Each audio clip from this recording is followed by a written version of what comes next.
Les politiques de prise en charge des personnes âgées en 5 minutes? Challenge accepted. Pour commencer, qu'est-ce qu'être vieux? Bonne question. Ça commence à quel âge la vieillesse? Un DRH vous dira que c'est 40 ans, le législateur 64. Et pour beaucoup de personnes âgées, elle vous explique qu'à 70 ans, elles vivent leur meilleure vie. Alors les personnes âgées, c'est comme les jeunes. Ça n'existe pas en tant que groupe social homogène. On va trouver dans ce groupe une très grande diversité d'attentes et de besoins. Pour autant, nos politiques vont quand même s'y intéresser car elles présentent malgré tout un trait commun. Le vieillissement entraîne nécessairement une fatigue du corps qui réduit l'autonomie de la personne.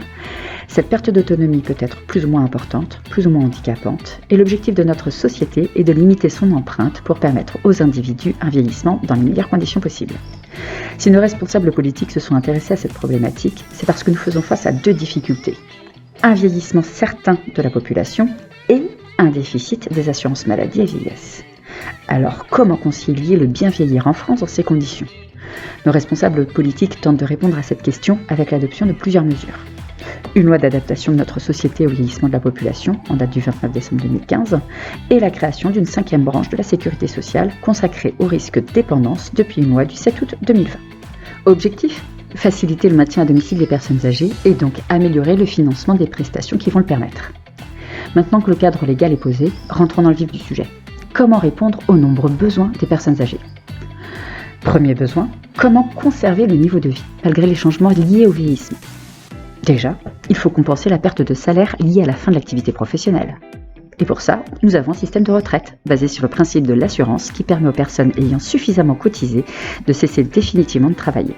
La perte de salaire est compensée par une pension de retraite dispensée par la sécurité sociale et les complémentaires vieillesse comme la GIRC et l'ARCO. Et pour les personnes qui n'ont pas travaillé ou pas suffisamment, c'est-à-dire dont le montant de la pension de retraite est très faible ou inexistant, il existe également des prestations d'aide sociale comme l'ASPA, allocation de solidarité aux personnes âgées, versée par la sécurité sociale, ou l'allocation simple d'aide sociale aux personnes âgées versée directement par l'État.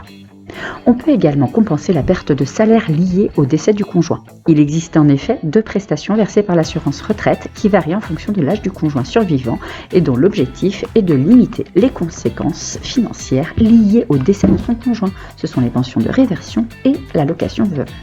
Deuxième besoin, comment compenser la perte d'autonomie? Nous l'avons dit, vieillir se traduit souvent par une usure du corps et donc par l'apparition d'une dépendance pour certains actes de la vie courante. Pour surmonter ça, une prestation a été créée.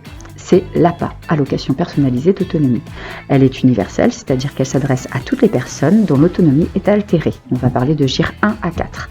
Elle est attribuée par le conseil départemental et elle vise à financer les dispositifs et services nécessaires à la compensation de cette perte d'autonomie, comme par exemple le financement d'une aide ménagère à domicile, des soins à domicile, etc. Cette aide peut également être attribuée aux personnes âgées qui doivent aller en établissement médico-social type foyer logement ou EHPAD. Elle sert alors à financer la partie dépendance de l'hébergement institutionnel. Troisième besoin, comment faciliter l'accès à la santé? Problématique importante chez les personnes âgées. Ici, plusieurs acteurs vont jouer un rôle. Il existe des services facilitant l'accès aux soins à domicile, comme les SIAD, services de soins infirmiers à domicile, et les SPASAD, services polyvalents d'aide et de soins à domicile, qui vont se coordonner autour d'une personne, de ses besoins en santé, directement chez elle. La sécurité sociale, avec son dispositif de l'ALD, affection longue durée, va faciliter l'accès aux soins, et notamment financier, des personnes souffrant de pathologies chroniques. Ce dispositif favorise notamment les personnes âgées qui sont très souvent concernées par ce type de pathologie du fait de leur âge.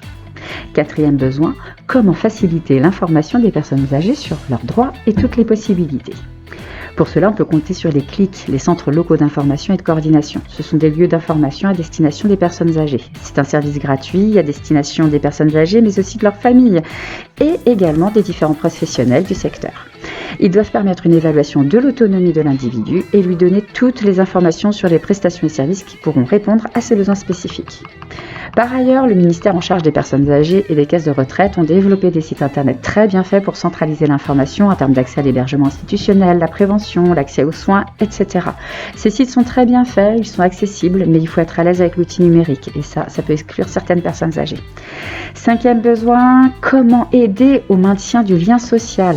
Associations, CCAS, caisses de retraite, de nombreux acteurs de la vie locale, associative et institutionnelle se mobilisent pour proposer de multiples activités de loisirs, de sport adaptés ou tout simplement de rencontres aux personnes âgées pour rompre l'isolement parfois créé par le vieillissement. Comme on peut le voir, la collectivité dans son ensemble propose de nombreuses prestations et services pour faciliter le bon vieillissement des personnes âgées sur notre territoire.